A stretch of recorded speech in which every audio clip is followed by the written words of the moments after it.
Hi, I'm Nancy Bell. For 35 years, Lindamood-Bell has conducted research and helped thousands of individuals overcome learning challenges. Now we want to help individuals overcome the learning challenges created by the pandemic.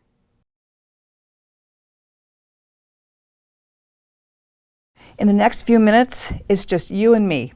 I'm going to teach you what we can do together to make a difference. First of all, Stanford study finds reading skills among young students stalled during the pandemic. This is a study that's important for us to know as we go through this webinar together. Results from a nationwide reading assessment show that the students' development of oral reading fluency largely stopped in spring 2020 after the abrupt school closures brought on by COVID-19. This is a direct quote. It seems that these students, in general, didn't develop any reading skills during the spring. Growth stalled when schooling was interrupted and remained stagnant through the summer. So what can we do about it? My whole conversation with you is about intensive sensory cognitive instruction. We can conquer learning loss and improve basic skills in a few weeks, literally, with intensive instruction, which is 4 hours a day, 5 days a week. The results are significant if the instruction is targeted to develop sensory cognitive processing as a foundation for language and literacy skills. And I'm going to teach you what those sensory cognitive functions are. But first, this is something that was sent to me and means a lot to me as it's representative of the students that we've worked with. This is a young man named Bubba. He says, "Thank you for creating Lindamood-Bell. Hi, my name is Christian, but I like to be called Bubba. I studied in the Berkeley Center," that's our Lindamood-Bell Center in Berkeley, California, "and they have been helping me in visualizing and verbalizing right now, and I have only been here for 2 months. When I first came in, I was reading at a 2.8 reading level, and now I'm reading at a 6th grade level." Bubba's gains, I put this slide in here because I want you to know that Bubba's gains in basic skills represent typical gains after weeks of intensive instruction. So I'm going to show you some actual graphs of students that we worked with here. This is for our decoding only students, and this is an N of 8,698. As you look at these, you'll see that these are all in percentiles to make sure that we're on the same page. To make sure we're on the same page and interpreting those percentiles, first percentile to 99th and 50 in the middle, 75th percentile to the 25th percentile is considered normal range. You'll see, if you're looking at symbol imagery, phoneme awareness, and I'm going to explain symbol imagery to you shortly, these are word attack scores, this is word recognition, this is comprehension. These students all came in, except in comprehension, they were fairly low. And you can see that in symbol imagery and phoneme awareness, they definitely got within the average range or normal range, but also, this is important for you to know, their word attack skills improved from the 16th to the 47th, their word recognition from the 25th to the 47th, and look how with these skills improved, look how their comprehension improved. Now, I want to share with you something that we're extremely pleased with, and that is we took a look at the students that came to us with a prior diagnosis of dyslexia, and in a relatively short period of time, again, 119 hours, 120 hours, it's about, 5 or 6 weeks with us, 4 hours a day. These students went, you can hear symbol imagery and phoneme awareness, you can look at those gains, but look over here. Word attack skills went from the 12th percentile to the 42nd. Word recognition went from the 19th percentile to the 39th. They no longer would qualify as for a diagnosis of dyslexia. Now we're going to turn the page and look at comprehension-only students, those students that really only had difficulty with comprehension. So if you look here at their incoming scores, their vocabulary was at the 37th percentile. Now remember, I said only problems with comprehension. These students could all decode at or above their grade level. You can see that even with good vocabulary, their ability to comprehend was not at the same level. This is an astounding gain from below the normal range to definitely within the normal range for comprehension. But look at this next slide. These students are what I call in the severe category. They had coming in reading comprehension scores at the 8th percentile, which means that they were really struggling to in any way comprehend or remember what they'd read. And after 100 hours of instruction, they went to the 47th percentile. Again, I want to point out to you, even though some people will think that if you have good vocabulary, you should be able to comprehend, these students all had vocabulary within the normal range, yet their comprehension was not within the normal range at all. They were in real trouble. So, what did we do? What are the sensory cognitive functions that we talked about early on? And I'm going to explain those to you in just a second, but I wanted you to see what Pat Lindamood said years ago. The brain can only receive information from our senses, and it is a multisensory organ. Now, if you think about that, we tend not to look at students or individuals as processing sensory information, but in fact that is the only thing that the brain can process.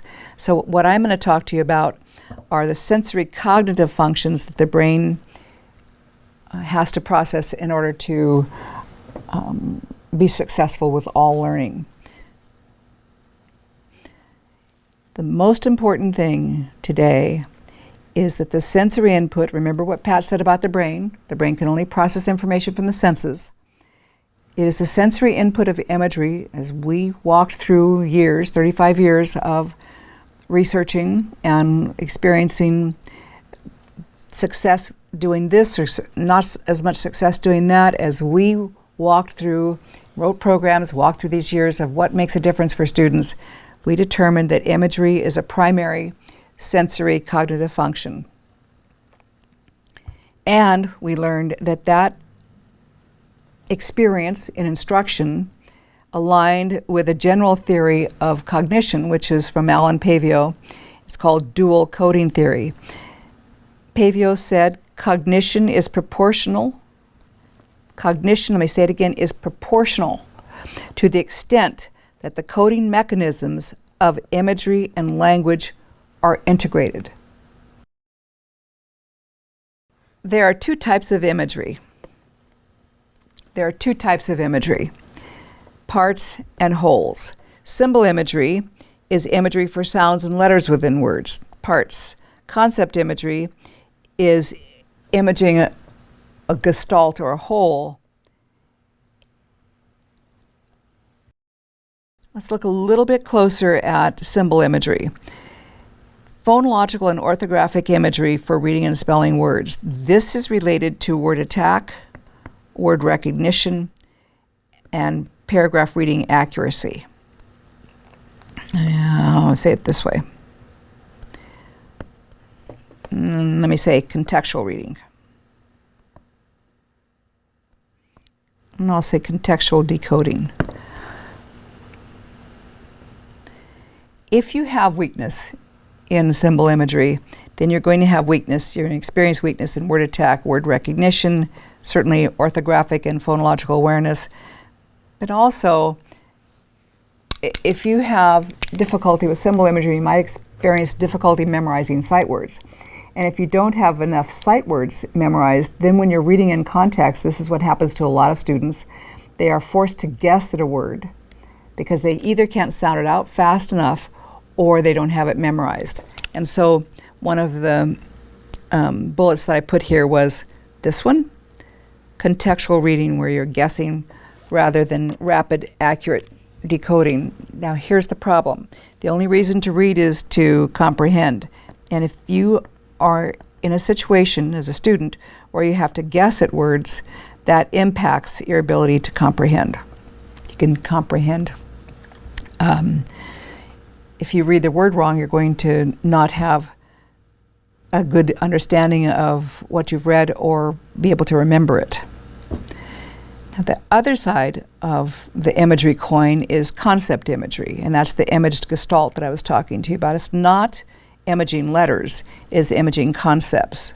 For example, if I read to you, the big black horse ran across the green field with his head held high, his hoofs pounded the ground, and he was running faster and faster, you should be able to make an imaged movie of that in your head if you have good concept imagery. But if you don't, what happens is as you hear the language or you read the language, you essentially process bits and pieces, some random facts. So I've written parts down there if you can read that. Now, if the only reason to read is to comprehend, then if you've only processed a few parts, or the only reason to listen to language is to comprehend, then that is going to negatively impact your ability to think critically. So this processing of parts will impact your ability to get a main idea, etc. So what I'm showing you here is that as the oral language comes in and the written language comes in, we can teach you how to create an imaged gestalt. And that imagery is what stops the language from going in one ear and out the other and processing only parts. Once that imaged gestalt is established or developing, then we can teach you how to draw a conclusion, get the main idea, make an inference, predict and extend. Those are called higher order thinking skills, HOTS. And you can apply that to all schoolwork. But if you don't, for the students that we see that have weakness in concept imagery, they will experience weakness not only in oral and written language comprehension and critical thinking, but they'll also experience weakness in problem solving and following directions, things that are very important for success in school. Now, let's put those sensory cognitive functions into the component parts of reading. For example, reading is not just reading. Reading means having the ability to sound out a word or recognize a word or read in context. And obviously be able to comprehend what you read. So I think of these as these interior circles, this is a Venn diagram, as subsets of the greater set of being able to comprehend. Now, underneath those sets, those component parts, are these sensory cognitive functions. For example, obviously concept imagery, I'll put CI for concept imagery, is going to impact your ability to, you need that in order to be able to comprehend, as I had just got through saying to you. But also, if you look at these, symbol imagery, along with phonological awareness, symbol imagery underlies all of these subsets. So now let me bring it all together for you, and then we're nearly done. Imagery in the language processing spectrum is what this is showing you, that symbol imagery weakness in symbol imagery would cause you weakness in decoding, weakness in concept imagery can cause weakness in comprehension, and sometimes that these could be labeled dyslexia if it's severe enough, or it can be labeled hyperlexia or autism if it's really severe. It's important for you to know that we see students that are just like I'm going to show you in a minute, Buzz, and we see students that are just like Natalie. But sometimes we see students have a little bit of both of these issues, or more on one side and more on the other. So let's take a look at Buzz. Here's the Venn diagram up in the corner. You can look at this with me. Buzz has vocabulary at the 75th percentile. So if you're thinking about those percentiles again, then you see that he is above the normal range. However, if you look down here, and we'll skip over word attack and skip over this and this for a second. But if you look down here, Buzz is not comprehending at that same vocabulary level, but it's not because he has difficulty with concept imagery. In fact, his issue is that he can't decode. His reading in paragraphs is at the 25th percentile. His fluency is at the 16th percentile. So you can see that his symbol imagery weakness is impacting his ability to comprehend. Now, you'll see kind of an outlier here. Buzz he was a student that we worked with. He had word attack skills at the 95th percentile, but that's because he had done some phonological programs that had developed his word attack skills, yet he couldn't memorize sight words. His symbol imagery was significantly low when we worked with him. So while his word attack skills were high, 95th percentile, his word recognition skills were only the 37th percentile, and his reading in context was the 25th percentile. And it was only after we developed his symbol imagery that he was able to function at a level commensurate with his potential. And Buzz is a student that went on to graduate from college. The polar opposite of Buzz is Natalie, and she again was a student that we worked with.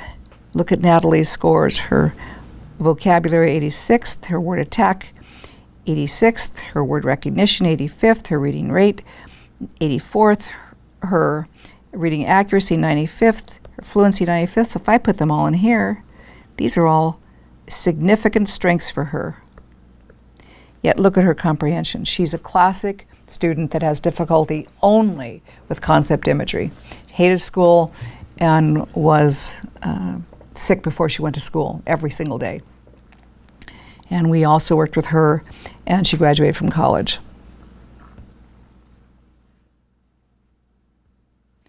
So, what can you do as you're listening to this, and what can you do to make a difference? What should you start with? The first thing is a learning ability evaluation to determine strengths and weaknesses. All of us have that in our life. Unfortunately, we have strengths and weaknesses in our life, but strengths and weaknesses in learning can impact you significantly in terms of your success or moving on through school. So our learning ability evaluation is 4 hours. We use standardized assessments, and there's an hour consultation. And you can see it, what it says on the screen there. This is a principal that often referred students to us for a learning ability evaluation. And she said, and I always love this, it's like getting a fingerprint of your child's unique learning profile. After that, the second thing to be done is do the appropriate intensive intervention. So you have to make the diagnosis accurately. And that is 1-to-1, 5 days a week, 4 hours a day for this intensive instruction. Here's what the instruction looks like. It's a little bit different, obviously, for different types of imagery. What we're trying to do as in this instruction is to use language that consciously brings imagery, trying to use language that brings the imagery to consciousness. So I'm asking Buzz, what letters did you picture for IP? And he's not seeing the letters in front of him. He's using his symbol imagery to answer my question. I'm developing his orthographic memory here. What was the second letter you saw in a word like east? But if I switch gears now to concept imagery, I have to change what my language has to change to develop, to bring imagery to a conscious level. So I can't ask Natalie, what letters do you picture? Because I know from my diagnostic testing that she does picture letters. So I don't want to waste her time and my time. Instead, I have to ask her a question that will stimulate her concept imagery. So I say, what do those words make you picture? And she's starting to call up her imagery. We start with picturing just a word, then going to a sentence, and then going to sentence by sentence, and then paragraph by paragraph. You can read that. And as we get in here, was trying to apply that to higher order thinking skills.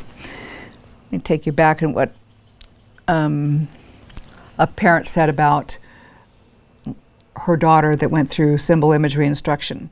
In the 9 weeks that she was here part-time, my child went from not recognizing a single sight word to reading me a book at the 2nd grade level. And this is what a mother said about her daughter after she went through visualizing and verbalizing to develop her concept imagery. The daughter that I see now loves to read. Lindamood-Bell was able to provide the right setting, instructors, and resources to aid her in her comprehension deficit and build her self-esteem that was robbed by years of wrong placement and diagnosis. So to summarize,